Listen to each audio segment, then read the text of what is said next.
Welcome back, everybody. I hope you're all doing really well. Let's talk about vibrato really quickly. First, I want to play something for you.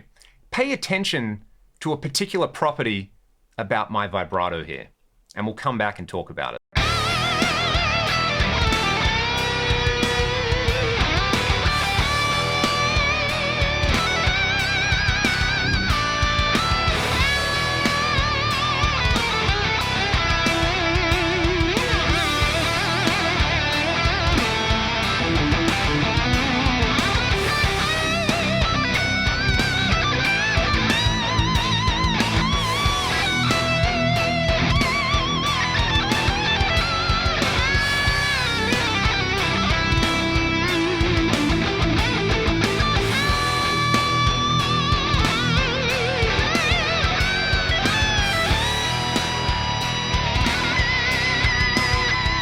I don't want to talk about the width of my vibrato or the speed. I want to talk about when my vibrato kicks in on a note. And hopefully you noticed there that sometimes it was an instant thing. I would land on a note and I would almost be, my wrist would be shaking before I got onto the note, so the vibrato was instantaneous. And other times I would hold a note, I would wait a beat or two, and then I would apply my vibrato. And for me, this is the one little thing that I became aware of that totally gave me so much more control over that particular part of expression in guitar playing. Because vibrato, after all, is one tool in the toolkit we have when we want to be expressive. And having that extra element in there, not just worrying about, how fast or how wide your vibrato is, but when it kicks in, is a super powerful thing, and it's something you can practice. This is something that I got from listening to singers, because imagine you were a singer and you sang a melody, but you added vibrato to every single note, like this kind of thing.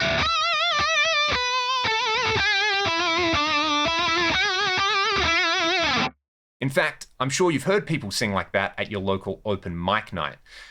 But that's not the point. Really, really great singers will often hold a note, and as the note starts to die out, they'll use their vibrato to kind of add a bit of sustain and an extra bit of expression and emotion. Think of any singer you like to listen to, and they probably do something like that with their vibrato, whether it's Ronnie James Dio, or whether it's Corpse Grinder from Cannibal Corpse, or whether it's Björk. They all have vibrato going on there, and they all kind of do this thing where you just wait a little bit before you do it. Not on every note. Sometimes it's instant. Other times there's none. And other times you just wait a little bit of time. So the exercise is, I'm going to put this backing track for you all up at the end of the video. Just grab the notes E and D on the G string, fret 9 and fret 7, and practice adding your vibrato, however you like to do vibrato. Again, this isn't about the mechanics of vibrato. Applying it instantly, and then waiting a beat, or waiting 2 beats onto it. I'll give you an example.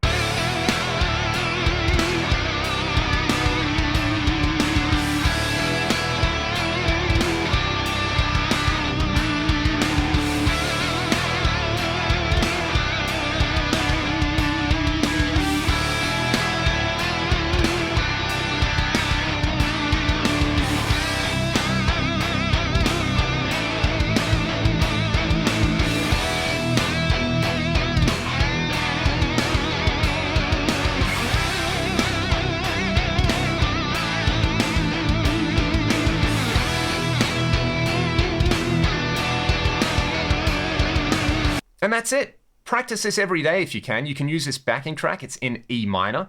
And that to me just is not only a great way to kind of warm up your fingers and get everything moving when you first pick up the guitar, it ends up being something that you internalize, and it becomes that like third dimension of vibrato. You've got width, you've got speed, and you've got the time it takes from the initial attack on the note to the application of vibrato. It's a really powerful thing. So you can go from something like this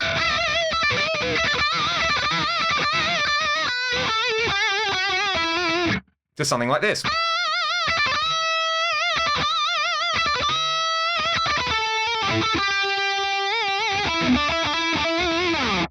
Furthermore, there's an inherent musical tension in there. We hear the notes start to die out, we expect it to die out, and then it kind of kicks back when we add some vibrato in there. So it's a wonderful technique. I love it. This is pretty much the only thing I ever think about when I think about vibrato. How long am I going to wait?